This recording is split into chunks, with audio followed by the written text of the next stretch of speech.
त्योहार हिंदू धर्म के बड़े त्योहारों में से एक है जिसे देश के कोने कोने में धूमधाम से मनाया जाता है। लेकिन फिलहाल देश में एक ऐसी बिरादरी है जिनके लिए दिवाली मनाने की कोई वजह नहीं, क्योंकि पिछले कुछ सालों में उनके लिए कोई खुशी का मौका आया ही नहीं। ये बिरादरी है कांग्रेस और विपक्ष की चमचागिरी और गांधी परिवार की जी हुजूरी में अपनी पूरी जिंदगी समर्पित करने वाले चमचों की।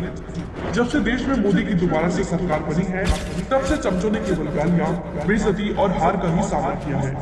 फिर चाहे वो धारा 370 हो, राम मंदिर निर्माण हो और तो और चुनावों में भी चमचों को केवल और केवल हार का मुंह देखना पड़ा। पिछले साल चमचों की दिवाली धारा 370 और राम मंदिर ये तक कह डाला कि अगर 370 हटा तो कश्मीर में वो होगा जो पिछले 70 सालों में नहीं हुआ।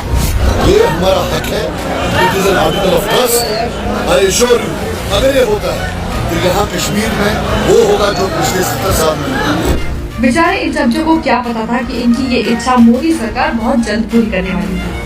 और दूसरा कार्यकाल शुरू होते ही मोदी सरकार ने 370 की कश्मीर से हमेशा के लिए विदाई कर दी। इस फैसले से इन चमचों को उनकी औकात समझ में आ गई। और तो और कश्मीर में सैलाब लाने की बात करने वाले ये लोग फैसले के बाद कश्मीर में एक पत्ता भी नहीं हिला सके।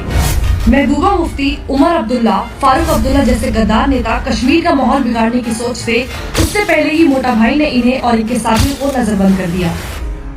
इसके ठीक 3 महीने बाद देश का एक और सबसे ऐतिहासिक फैसला आया। ये फैसला था अयोध्या में राम जन्मभूमि का, जिसे मंदिर के खिलाफ लाने में चमचों ने एड़ी चोटी तक का जोर लगा लिया था। कांग्रेस के वरिष्ठ चमचों में से एक कपिल सिब्बल, जो चमचागिरी के साथ साथ वकील भी हैं, उसने इस मामले में मंदिर के खिलाफ लड़ाई पूरी ताकत से जारी रखी। इसने तो ये तक कह डाला था कि भगवान श्री राम का कोई अस्तित्व नहीं है। वहीं ओवैसी ने कहा था कि मोदी सरकार जब 5 सालों में कुछ नहीं कर पाई तो अब क्या करेगी।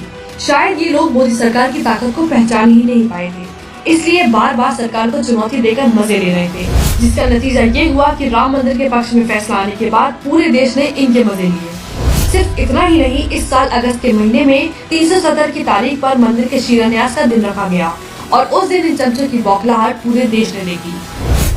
वहीं पिछले साल दिसंबर के महीने में मोदी सरकार ने संसद में नागरिकता कानून बिल पास करवाया, जिससे पड़ोसी देश में प्रताड़ना झेल रहे अल्पसंख्यकों के लिए भारत के दरवाजे हमेशा के लिए खुल गए।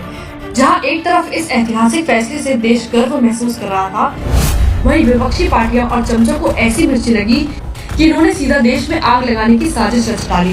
लेकिन मोटा भाई ने साजिश रचने वाले गद्दारों को एक एक करके सबक सिखाया और साजिशकर्ताओं को जेल की हवा खिलाई।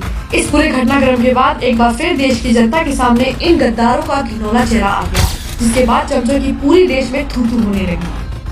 चमचों को केवल उनके दावों को लेकर ही नहीं बल्कि चुनावों में भी हार का मुंह ही देखना पड़ा है। 2018 में जद्दोजहद के बाद मध्य प्रदेश में कांग्रेस की सरकार बनी, लेकिन चमचों की ये खुशी भी ज्यादा समय तक टिक नहीं पाई।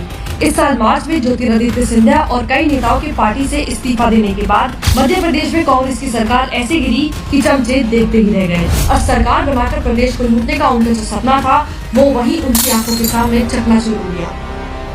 सबसे ताज़ा खबर की बात करें तो बिहार के परिणाम में चमचों के जले पर और नमक छिड़ककर उन्हें पूरी तरह से तड़पा कर रख दिया है और बाकी राज्यों में उपचुनाव के परिणामों ने चमचों की बची हुई जान भी ले ली है।